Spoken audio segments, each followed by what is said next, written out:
Assalomu alaykum, hurmatli YouTube kanali ishqibozlari, biznesmen, chorvador, dehqon do'stlarim. Mana bugun 2025-yil dushanba 27-yanvar. Mana motoblog ishqibozlari uchun bir video lavha tayyorlaganmiz.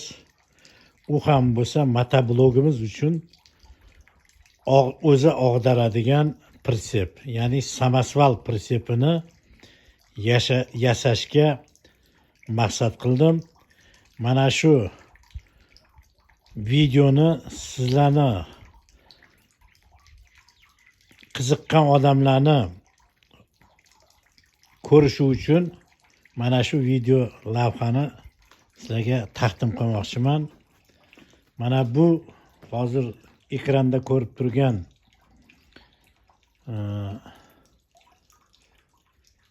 narsamiz bu 09 mashinasi, Jiguli 09 mashinani orqa podveskasi,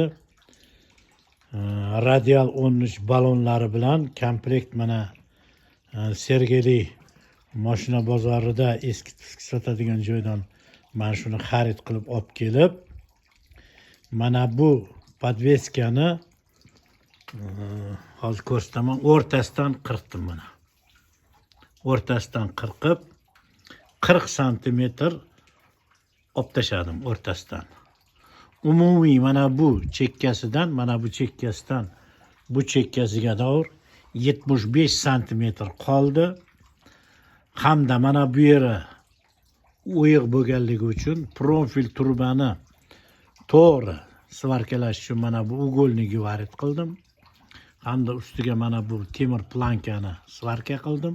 Hamda buni svarka qildim. Bunda mana bu o'zi zavodda tayyorlangan mana bu konstruksiya tepasida turardi. Uni qirqib olib tashlab mana bu yerga ikkitasini ham o'rnatdim.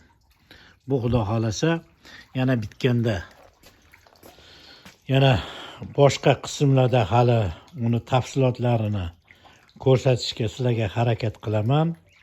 Mana bu o'zi ag'darar, ya'ni samosval pritsep bo'ladi xudo xolasa. E'tiboringlar uchun yanagi lavhalarda ko'rishguncha xayr.